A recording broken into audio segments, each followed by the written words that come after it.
fellow YouTubers, Trouble8385 here with YouTube Gaming Community number 85. So, first things first, I know I said this show I was going to get to like a certain country and channels to check out from that country, but to me it's only half done right now, and I'm not going to release something half done or put on here, so we're going to put that off to the next show because I want it done right. Now, my first topic today I want to talk about, unless you're living underneath a rock, Legend of Zelda Ocarina of Time, you know, the 3D remake of it, came out on the 3DS.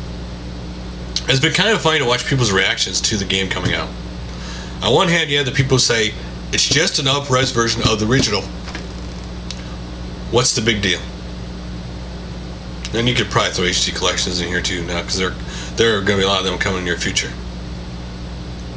On the other hand, the one I remember a lot was back in the late 80s and in the 90s, opening my video game magazine and seeing the remakes that Japan was getting up-res of these games, and we weren't getting them here, and thinking, man, I wish they would release that here, I'd like to buy it.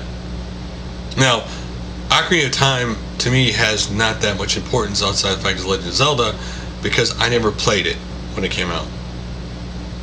I just recently got on my Zelda collectors, the collectors thing that came out for the GameCube. So, it's cool that people who like a certain series, and there's a 3D remake and they go out and buy it, because they enjoy that series a lot. It's really cool. Because the best thing about gaming is diversity. Without diversity, gaming would be boring and would not grow. I mean, one of the things that kind of, I was thinking about this just right before I recorded this, what scares retro gamers, or what they don't like about getting into the current generation, is they don't feel there's any diversity. They feel there's just a couple genre that dominates everything. And they if you go back, I was having this conversation with a couple people on Skype, if you go back to PlayStation 2 or PlayStation 1 era or N64, there was a diversity in the different kind of games that came out and did well. And they don't feel in this generation that's happening. I do hope in the next generation we can get back to where people are acceptable of playing a bunch of different types of games, not a certain genre. Because it's almost like today, I'm a shooter fan and that's it. You can't play anything else. A lot of people are stuck that I can only play shooters or I can only play RPGs. Well, to me that is just ludicrous, because you're blocking yourself out of so many other great games. I hope that an arcade racer or a shmup can sell very well in next generation and not have to go to PSN or XBLA. And going back to whether you were a Super Nintendo fan or whatever system you're from, earlier generations, there were a bunch of diversity games that came out that did very well. Someone will probably tell me I'm using the word wrong, but oh well. That's the word I choose to use, diversity. So, my next subject of the day that I want to bring up is about the current generation.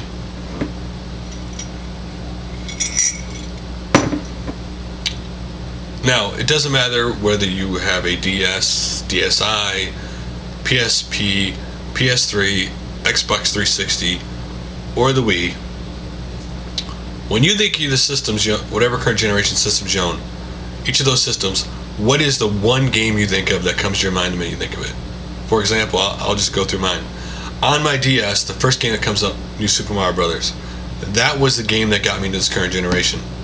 Going back and playing that game, and when I started playing that game, going back to my my childhood when I played Super Mario Brothers 3 and the early Super Mario Brothers games. The PSP, ironically enough, will be Hot Shots Golf Open T, because I really didn't get into it, even though I've had it for a little while, until I got that game. Right now, that will be the game I would think of. On my Xbox 360, Gears of War 1. That was the reason why I got it in the first place. To see how graphically amazing that game was to me when I first played it, and how the shooting mechanics worked and all that stuff. Really, really cool. Really liked that series. PS3 was simply Final Fantasy 13. That was the reason why we got it. Whether you like it or not, I liked it. That's the reason why I got my PS3.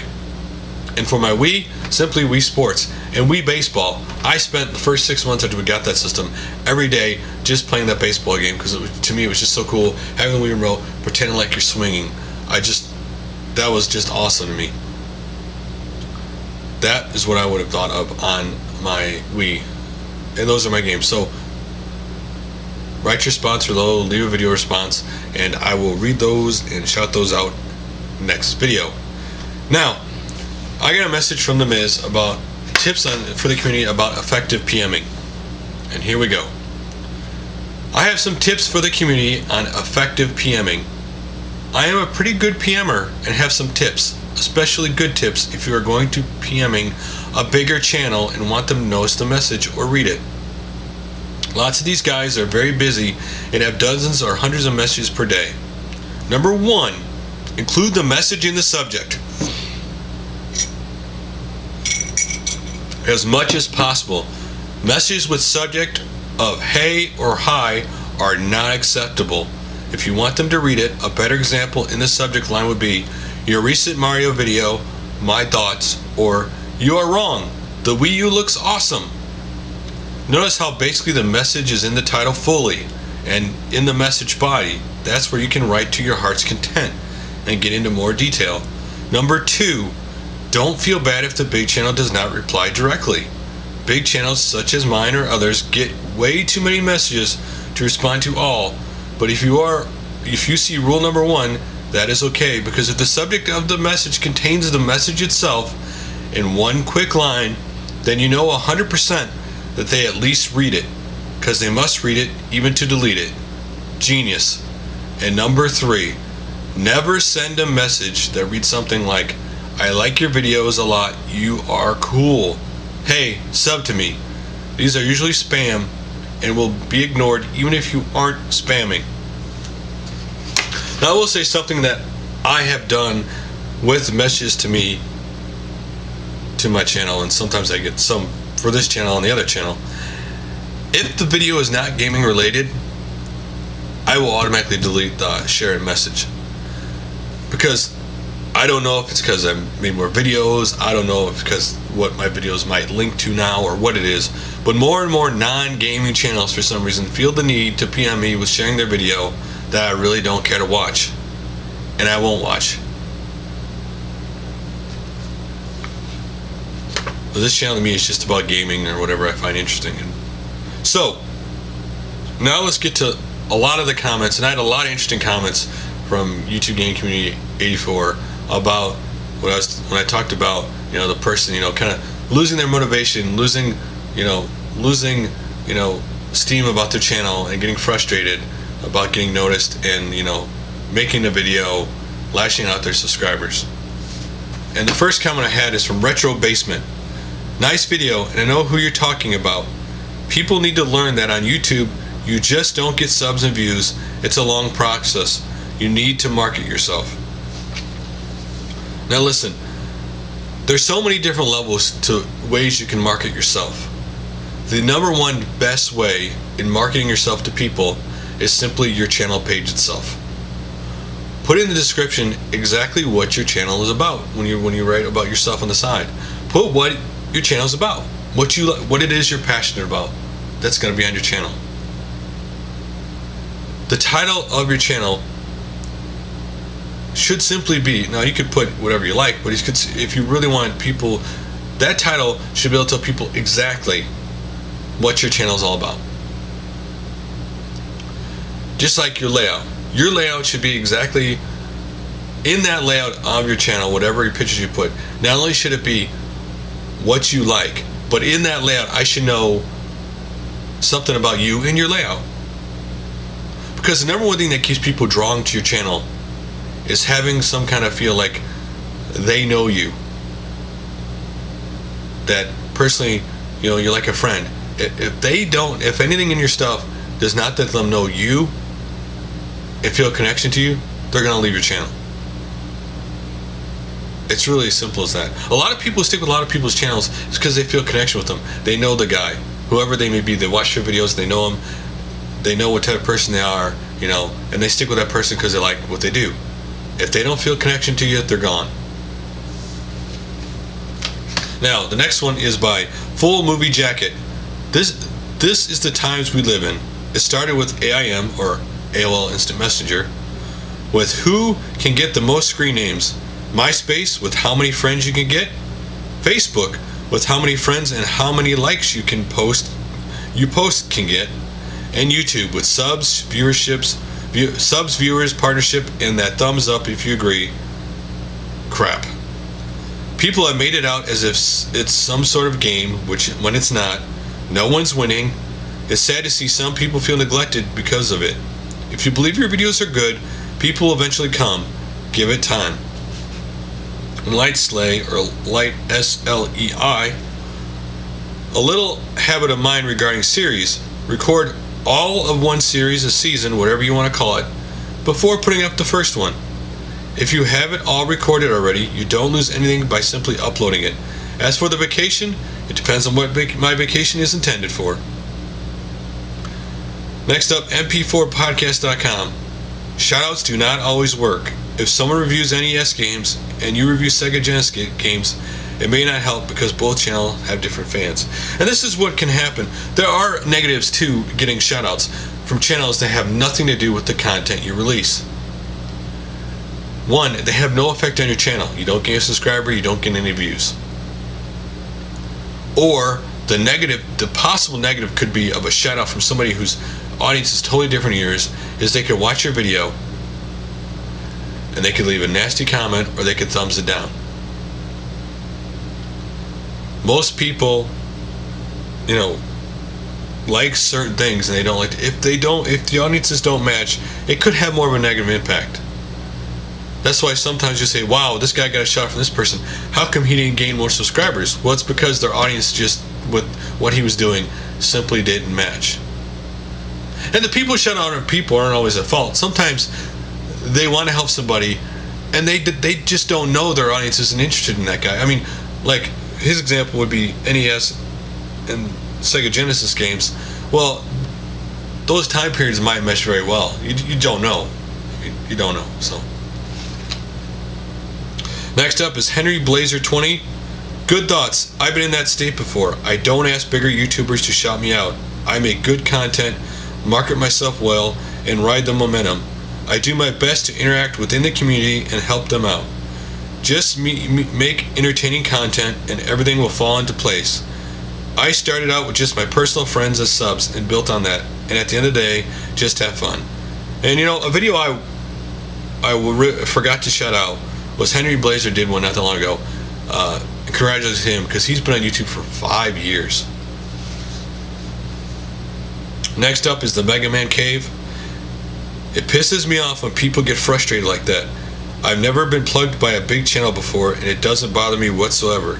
You should make videos because you enjoy it. I too started with 0 subscribers, and if you're passionate enough about making your videos, people will see that and flock to you. Also, do something original. There are thousands of the same boring pickup videos out there. YouTube is not your life, it's a hobby. Too many people forget that. Great topic. Which I totally agree that it's just a hobby. That your hobby someday could turn into more than that.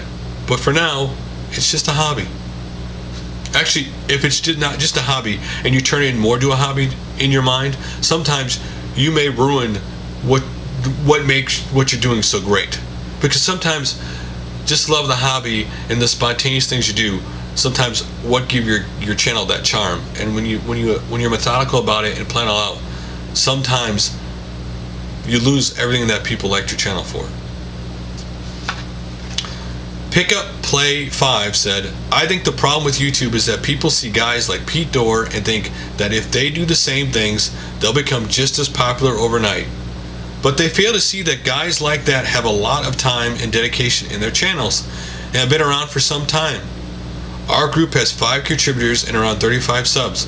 We appreciate everyone we have, though sometimes I won't get as many views as the other guys. I don't get discouraged because I enjoy making the videos. And Shiloh83 said, people should never come on as a new member in the YouTube making videos that are not original in any way and expect to get the same views as previous members get. You need to be original and put a lot of work into your editing, etc., and then start hitting up the big channels to shout them out. They aren't shouting you out. They aren't shouting you out because you don't deserve it. And I'm gonna just pass the line he says about me. Do something interesting, but do it for yourself. And then Adal123 said, nice video.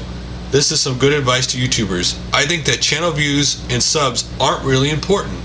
I personally find that most important thing about views and comments is the discussion.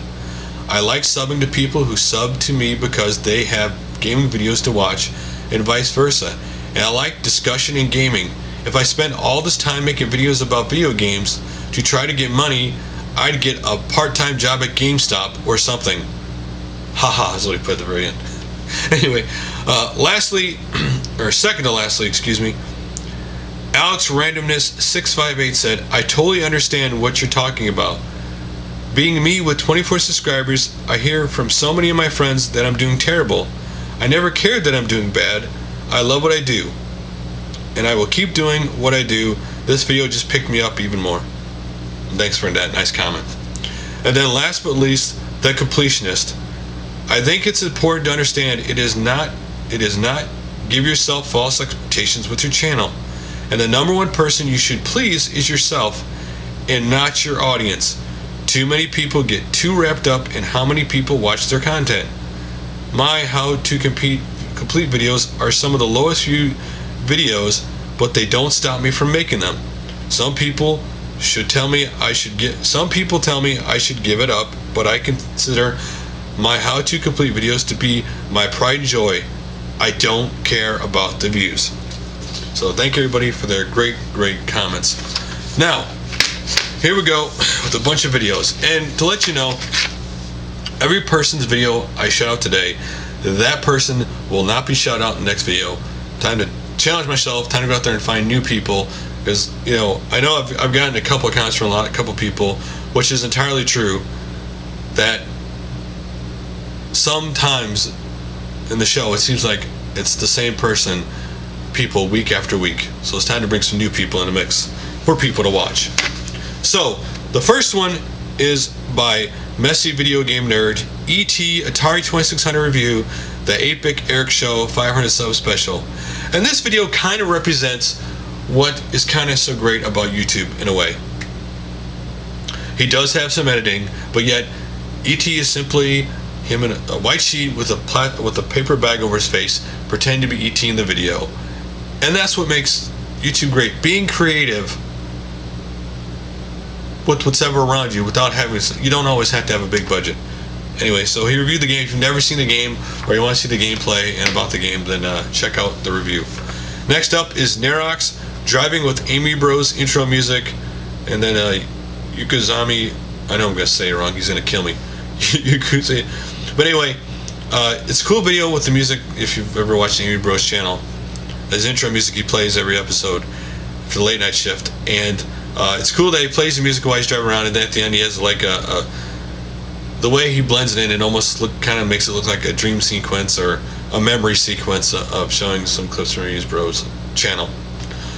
Next up, RinryGameGame, Nintendo censorship in the 8 and 16-bit eras. You know, when I watched this video, it made me really remember how much Nintendo used to censor games when they came out in that era. You know, just silly things like blood, like Mortal Kombat would be the most famous one with the blood and words and all that stuff. It's just kind of funny to go back and think about all that stuff back then.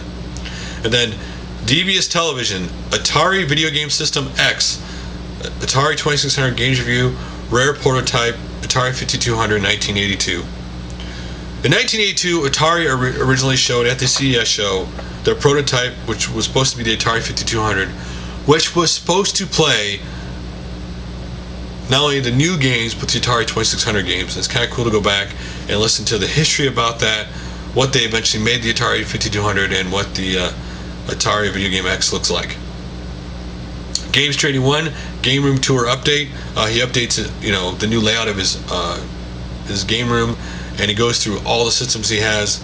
And if you've never seen it, it is a lot, and a lot I've never even heard of. Next up is LotsofGames, Mass Effect 3 Collector's Edition, Gears of War 3 Epic Edition, and Uncharted 3 Collector's Edition. He goes through some of the games he's really excited for their Collector's Edition and what's in them. If you don't know what's in those, check it out. Next up is UberRetroForum, 40 subs special, open tag ideal game rooms, which basically is simple. What's your ideal game room? Next up is JurassicJunkie, a series that I don't know how I missed the first 15 of this. Friday Night Rant 16, 3DS, WiiU, Vita, Duke Nukem, and Neo Geo. Basically in this series what he does is he basically talks about things in gaming that he wants to talk about with a little comedy and other stuff. Really cool. Check it out. And then his other video that I also thought was really cool was Red GameCube mod and how to take a GameCube apart if you want to learn to mod it and take it apart. And then DonDonRaiden, Gaming Community Friday Shoutouts, episode 3. He shouts out a lot of different channels. Then next up, Luke Morris's Ones, Show Off Your Game Room / Games, which basically, without calling it a tag, is a tag for people in the community to make videos showing off your game rooms. And he does, watching this video, he does list off certain YouTubers whose game rooms he likes a lot. So, next up is Jillpoo 3, NintendOnly, plus Zelda 3D. First of all, he goes over what a possible new series he's seriously thinking about doing. You know, he talks about how, you know, he was just collecting other systems besides Nintendo and like Genesis, and he just collected them, but never had an interest to actually play any of them. And so he decided he'd go Nintendo only. And so he decided for his new system, Nintendo only, a play on words. And he says it's still really far away from anything, and to leave feedback if you want about suggestions for that show. And he also, plus Zelda 3D use, he also showed that he picked up Zelda Ocarina of Time. Next up is Thomas3120, Part 1, Sega Neptune Mod Project 8. Now, for those of you who don't know what the Sega Neptune was supposed to be, because it never really came out, it was basically taking the Sega 32X and the Sega Genesis and combining them together in one system, though it was never released. But in Thomas3120's video, he did mod and make one with combining both of them and adding some cool lights and stuff. Really cool video. Check it out. And then Benzo8686 Game Room Console Setup Part 1 and 2. You know, just basically showing you his setup of his game room for the consoles. Next up is Tiger Claw TV, Gun Road Freeware, if you've never seen that freeware game. And then the second video of his you might want to check out is the Famulator Review. It is a clone system, a very, very bad clone system, as he says in the video. If you want to see what the system looks like and why it's so bad, check that out. Next up is Retro Gamer Daz, Retro Gamer issue 91, and on the cover and the main story in this issue is the 20 years of Sonic. So if you're a big Sonic fan, check out the video. And then Muff Duff 83, Game Link October Meet Preview. Like the last gaming community, when I showed Steve Benway and other people's videos of going to, you know, the big gamer event over there in the UK. Well, the next one is tentatively planned for October. If you want to know details, tentative details of what they tentatively for now are planning, check that video out. And then the EMU review, Hudson Joy Card 64 controller. Again, I really, you know, I had it in 64, I really didn't majorly get into it, so I never saw the Joy Card 64 or read it much in the magazine back then until I saw this video, to be honest with you. Next up is Crow111, Why I Bought Duke Nukem Forever. What's great about this video is not like he's making excuses why he bought this or like that. What's great about this video is him going through his history of why, how he got first in Duke Nukem, which is Duke Nukem 3D on the PC, why he liked the game, his history of keeping track of it and about the development cycle, and then ultimately why he picked it up and the version he picked up. Always cool to hear people's memories and their reason why for certain things with related to gaming. And then Bosley Arcade Art Kits and Bits Volume 1. If you want to see for arcade machines, you know, the whole, you know, all the artwork that goes on them that people have. He has a lot of artwork kits for a lot of different arcade machines that are Japanese. They're really cool to see the different ones. Really cool, like you know, like King of Fighters and a bunch of those games. Next up, Night Ram 56, Super Mario Candy Toys and Box Case. I always love to see different toys. I've never seen it before. Really cool. Half Blind Gamer. Man, if I could pronounce it, would help. We want more CDI and partnership channel update. He basically updates you what he's been doing, why he has put up videos, and that congratulations to him, he just got YouTube partnership. You know, to me, it's always great to see a guy who gets partnership who just does his videos that he's always done. To me, that's always cool. Next up is Metal Jesus Rocks, Torrance Passage, PC Adventure Game Retro Review. A game I never played on the PC, but you know, when I first watched this video of this PC game, it's not the style of game, but the actual art of the game looked a lot to me like Space Ace, or a Dragon's Lair. Really cool if you want to check that out. And then this one was suggested by the MP4podcast.com. Total Halibut, the Mailbox 14/06/11, where basically was it Total Mayhem Apocalypse, I believe is the game. It's just the gameplay's playing while he talks about stuff he got in his mailbox. He shows, you know, in green letters what the letter was, and basically the whole video is about mail messages that people sent him and him answering about games, about his opinions and stuff like that. If you're interested, check that video out. And then Atari 777 contest, leave a comment and win a mushroom shirt. Basically on the 25th of June on the Newnet live stream, they will be having a Mario Kart tournament on the Wii where whoever wins will get a mushroom shirt. Or if you don't want to do that, if you watch the video and leave a certain comment in the video, then 2 weeks after the tournament's over, basically a draw for a person to win a mushroom shirt. And the other video he sent to me that he wanted me to shout out, it says welcome in 3 different languages. I'll put a link to the video below because now he is doing videos in 3 different languages. So if you're interested, check that video out to see what they are. Next up is the Pook Ninja 2. What's your favorite 16-bit video game system? So this is basically a tag. So what is your favorite 16-bit video game system? Next up is P-Wheat23, top 10 video game consoles. You know, what's great about this video is not that he shows his top 10 favorite video game consoles, but not only that, not only does he show the system and a real quick page describing what he, you know, why he liked it or the memory about it, but that he also shows gameplay and titles of some of the games that he liked on each system. And then Turnabout ENT, Turnabout News Special E3 Part 1 Nintendo Press Conference. What's cool about this video, it's not just about the press conference itself, though that's part of it, is that he shows you know, the games and gameplay, games that were actually shown and announced at E3 that weren't in the Nintendo press conference. So if you're wondering what 3DS games came out, were there and announced that weren't all in Nintendo's press conference, check the video out. And then last but not least, That Guy Who Games Won, Duke Nukem Tribute. Megadeth music's playing while he shows, you know, screenshots of all the different Duke Nukem games, maybe the case covers, fan artwork of the game. Really cool way he does a tribute series. So that's all for now, guys. So see you next week.